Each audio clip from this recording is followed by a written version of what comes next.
Slander or oral defamation. If it is of a serious and insulting nature, constitutes grave slander. Otherwise, it is slight slander. Article 358. Slander is the defamation committed by oral or spoken means, instead of in writing. The term oral defamation or slander, as now understood, has been defined as the speaking of base and defamatory words which tend to prejudice another in his reputation, of his trade, business, or means of livelihood. Grave or simple slander. There is grave slander when it is of a serious and insulting nature. The gravity of the oral defamation depends not only 1. Upon the expressions used, but also 2. On the personal relations of the accused and the offended party, and 3. The circumstances surrounding the case.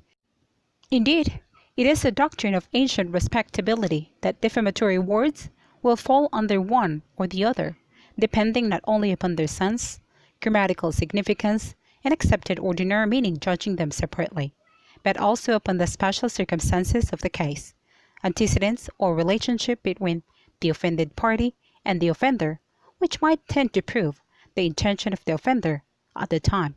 People versus Pader. Uttering words imputing immorality against a respectable married lady and her young daughters, who are all prominent in the social circles, or imputing estafa to the offended party, constitutes grave slander. People versus Balite.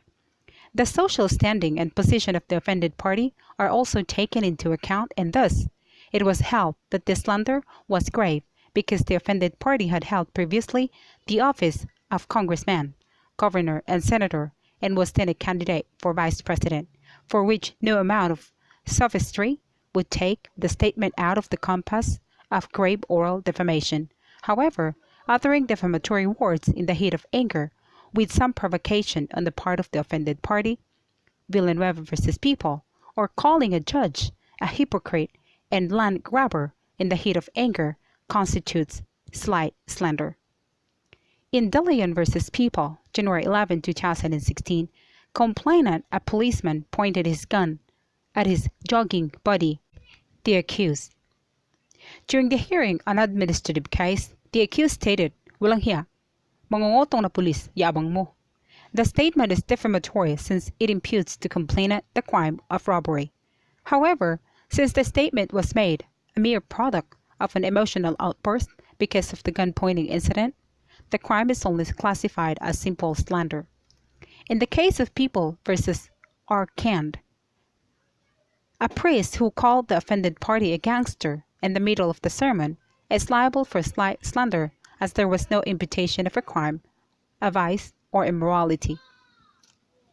Lando and Marco are candidates in the local elections. In his speeches, Lando attacked his opponent Marco, alleging that he is the son of Nanding, a robber and a thief who amassed his wealth through shady deals. 1990. As a rule, defamation in a political meeting, when feelings are running high and people could not think clearly, only amounts to simple slander. People versus La Roga. However, imputing to the father of Marco the crime of robbery and theft is seriously insulting. Hence, the crime should be classified as serious oral defamation. Putang ina principle. The words putang ina mo are common expression in the dialect that is often employed not really to slander, but rather to express anger or displeasure. It is seldom, if ever, taken in its literal sense by the hearer, that is, as a reflection on the virtue of a mother. From Reyes versus People. Thus, the statement, "Putang ina mo, 500 na ba ito?"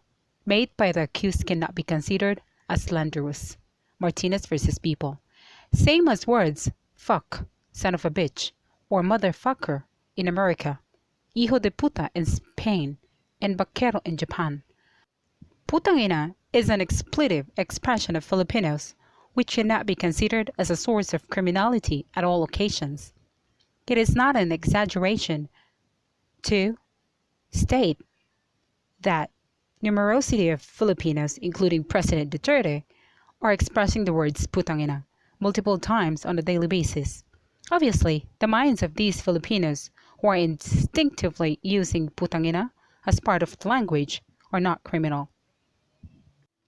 The statement yabang, boastful, or arrogant like putang ina is a common expression of Filipinos. Hence, it is not defamatory. Jamilano versus Court of Appeals. But the words malandi kang babae ka is not a mere profanity like putang ina mo. It is defamatory since it imputes to a lady immorality. Revita versus Raimondo. However, if the statement putang ina is made not only to express hate or displeasure, but also to defame or insult a person in front of several persons, the crime of simple slander is committed.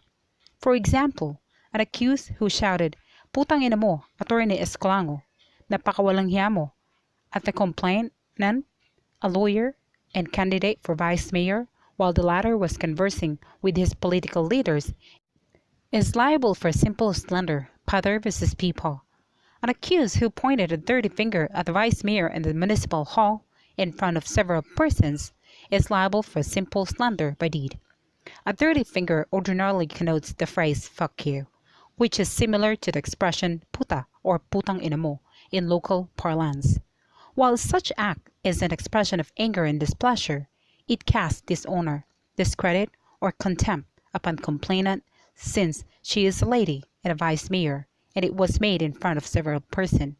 People versus Villanueva. But if the words putang ina is accompanied with the statement papatayin kita, the crime committed is threat. The utterance putang ina is not a separate crime of slander, since it is merely made to make the threat more emphatic. In sum, the statement putang ina shall be considered as part of the threat. Reyes versus People. In the course of an angry demonstration by a group of some 20 or to 30 persons led by X, who had been laid off allegedly by Y, several threats were hurled against the latter. Among the charges Y filed against X is for oral defamation because of X alleged utterance of the words, "Y, putang ina mo." X is not liable for oral defamation since the statement putang ina is just part of the threat. 1976. If the statement putang ina, bullshit, is accompanied with banging a chair and choking complainant who is a lady, the crime committed is serious slander by deed. The cuss words shall be considered as part of the crime of serious slander by deed. Marie versus Court of Appeals. Publicity is an element of slander by deed since it is a species of the crime of defamation. Without publicity, the crime committed is unjust vexation or slight physical injuries. Several persons defamed. Single defamatory statement against several persons. In People versus Aquino, Corazon Acuña uttered a single defamatory statement addressed to several persons. She said in public, "You, Merera lawyers, are stealers, shameless, impolite." Even if there are several persons defamed, there is one count of grave oral defamation. It was held that, at common law, a libel on two or more persons contained in one writing and published by a single act constitutes but one offense, so as to warrant a single indictment. Therefore, State versus Hoskins. The utterance of the defamatory statement, which was made once and referred to a family of lawyers designated by their common surname, should be recorded as only one offense. X, a newspaper of general circulation in the Philippines, published in its issue of August 1, 1962, a libelous article accusing A, B, and C of having acted in confederation to smuggle, as they did smuggle into the Philippines, several items of merchandise worth 1,000. A resides in Manila, B in Quezon City, and C in Polo, Bulacan. Applying the Aquino principle, since there is a single defamatory statement directed against two persons, there is a single crime of libel. The criminal liability of the author of this libel cannot be divided into three distinct and separate offenses. They should be prosecuted under a single information and be convicted of a single count of libel. 1962. Two distinct defamatory statements against two persons. In People versus Del Rosario, accused wrote two different and distinct statements against two persons. The first defamatory statements alleged that Morelos preferred Chinese in engaging business while the inhabitants of Cebu would suffer. He made money out of the Copra Ordinance, and he has a gang whose members are only serving for their own good. The second defamatory statements alleged that Espina was merely appointed as mayor, go after and dismiss policemen and employees who are without guilt. He is to be transferred to the capital in order to be made verdugo of the employees whom they want to be executed, and he was nearly killed by his tenants because he grabbed lands. Accused then pleaded to Cebuanos not to elect the two. These published defamatory statements were written in the same article entitled My Plea to Cebuanos. According to the trial court, this is a complex crime since there is single publication of two different defamatory statements addressed to two persons. However, the Supreme Court ruled that there are two separate crimes of libel. It was held that there are as many offenses as libel as there are persons libeled, and the computation of the number is not the publication but the writing of composing of the libel. From this point of view, there are as many defamations committed as there are persons defamed. The inclination of several persons in a libelous news article is not a product of a single act contemplated in Article 48. In People v. Gill, slanderous statements were uttered on the same date and at the same place, albeit against two different persons. The decision in People v. Del Rosario for libel is controlling. There are as many offenses of libel as there were persons defamed. The principle in Aquino case must not be confused from the Del Rosario. In the case of Aquino, there is single defamatory statements addressed to several persons. This constitutes a single crime of oral defamation. On the other hand, in Del Rosario case, there are two different and distinct defamatory statements, respectively addressed to two persons.